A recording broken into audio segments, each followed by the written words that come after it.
The Jurassic Park series is a franchise full of gruesome imagery. Nature is primal and unforgiving in this new world of man and dinosaur coexistence, and as such, nobody dies a pretty death in these films. Now, even though all the Jurassic Park movies contain a high level of deaths, there happen to be some notable ones that stand out and always stay with people after seeing the movie. Most of these have become reference points for fans or anyone that's seen the movies, and a starting point for conversation.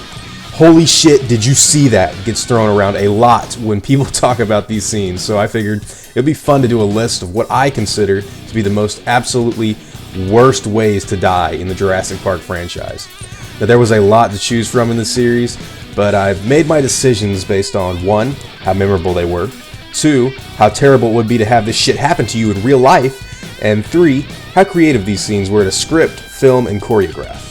And without further ado, let's go ahead and talk about my top 10 Jurassic Park deaths.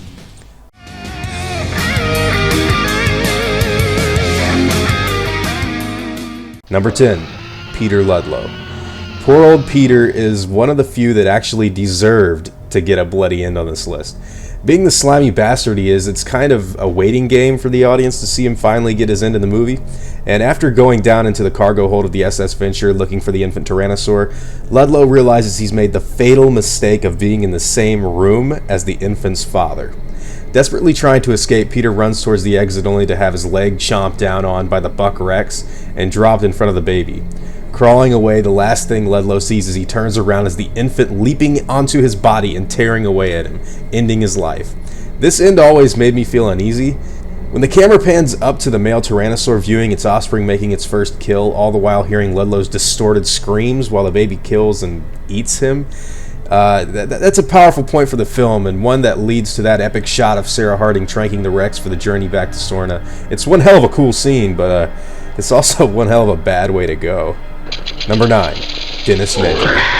This guy had it coming. I mean, he was an utter asshole and a complete slob. When Nedry turned around to face the Dilo in the rain, everyone knew what was about to happen. Stupidly toying with the dinosaur and making the fatal error of turning his back to it cost him his life. Nedry gets a face full of blinding venom before hitting his forehead against the metal of the Jeep and losing his precious stolen dinosaur embryos to the rain. Getting into his car and feeling a sense of relief pass over him is quickly forfeit after he realizes the Dilophosaurus is inside the car with him and very, very hungry. Seeing the car shake and hearing Nedry's screams over the hisses and growls of the dinosaur is brutal, and the imagery of the mud covering the canister effectively bearing any evidence of this entire ordeal is terrifying in and of itself.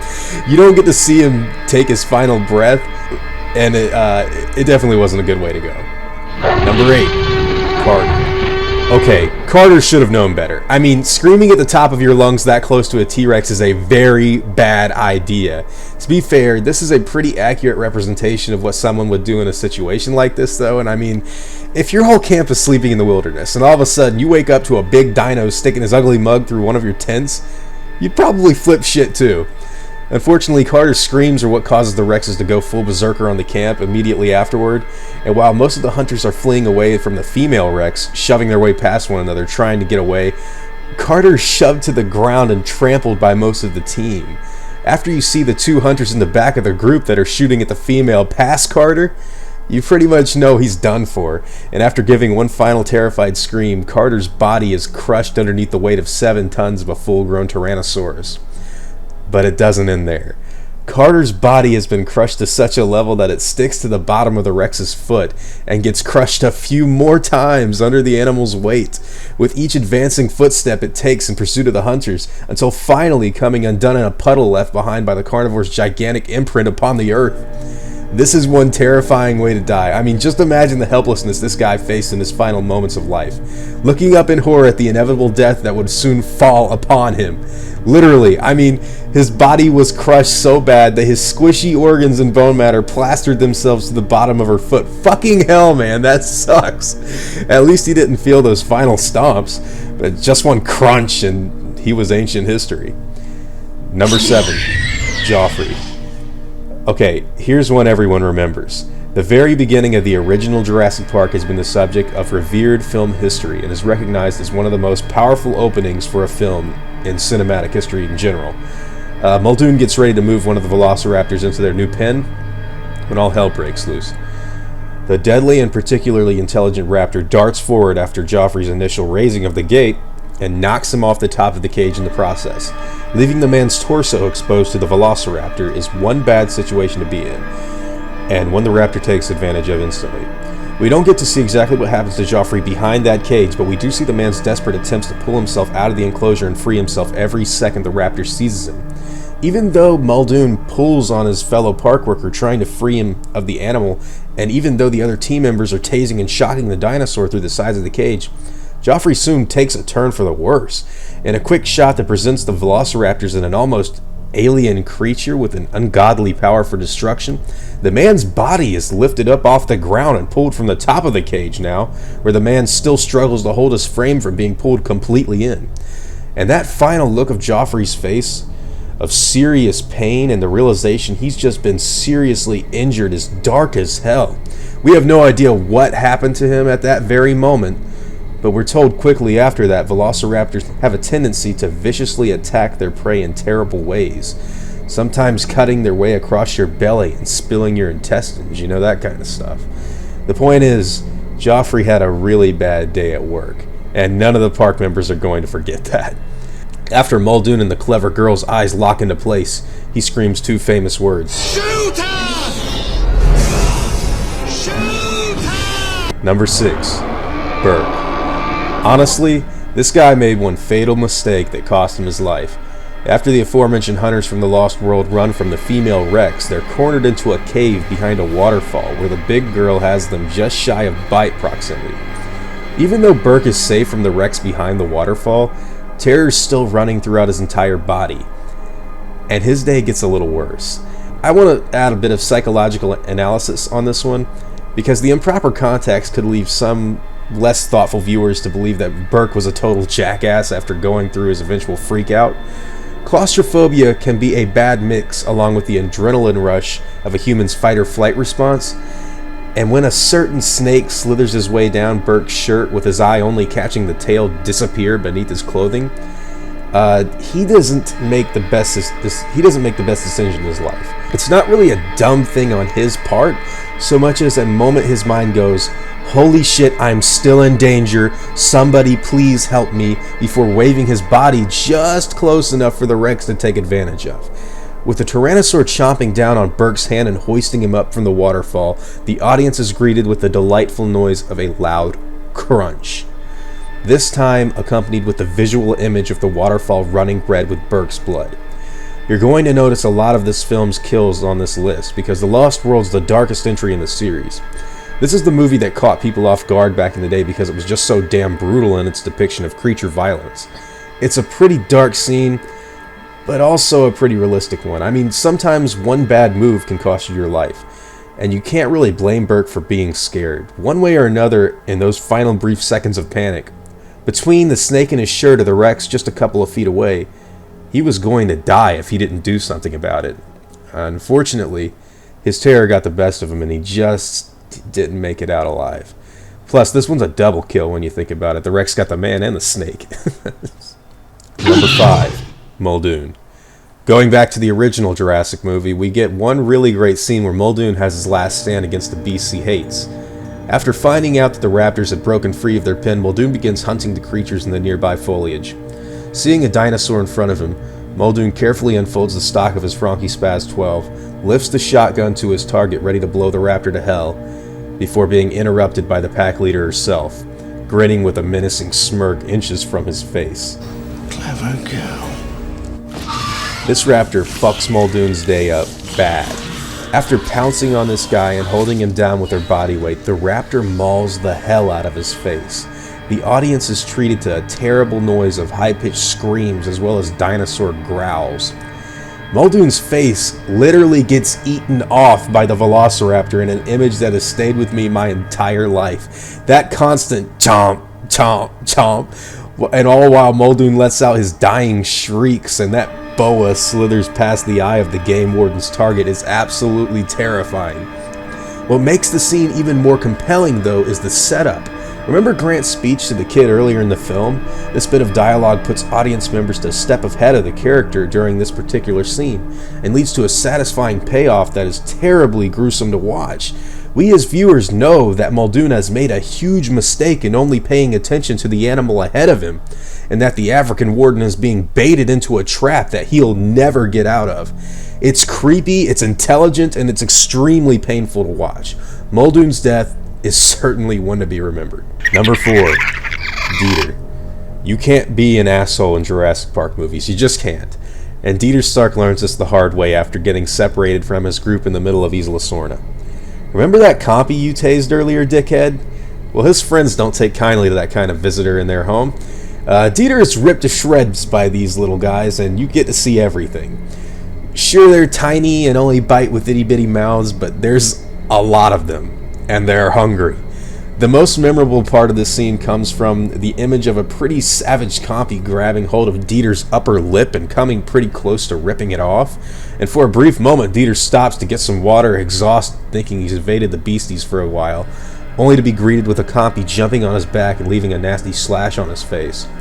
Dieter tries to get away multiple times from these little fuckers, but can't evade them forever.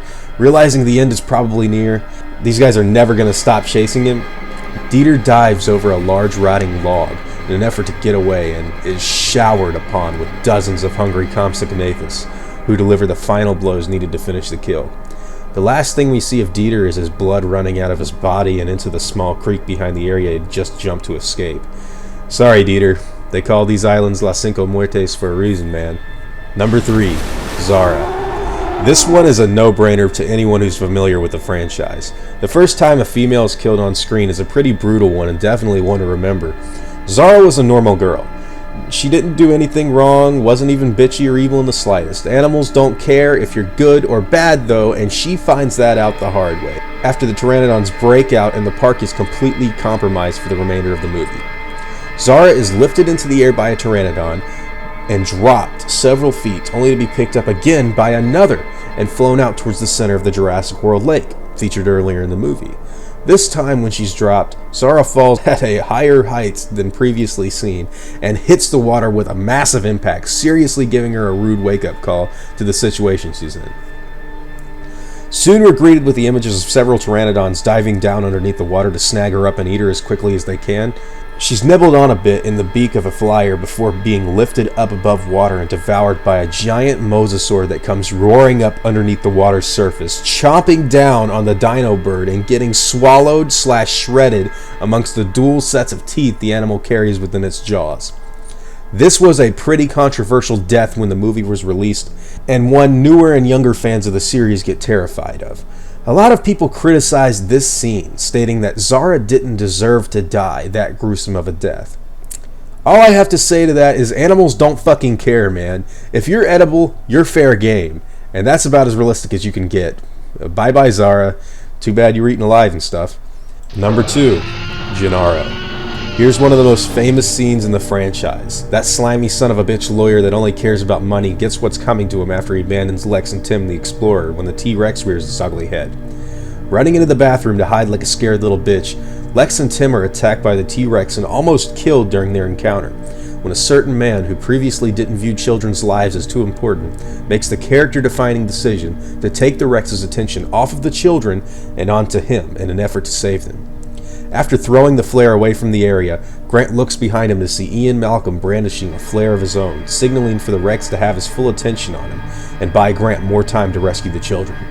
Malcolm runs with the flare in hand and tosses it further out of the way, but doesn't stop moving and instead runs into the direction of the bathroom where Gennaro is hiding.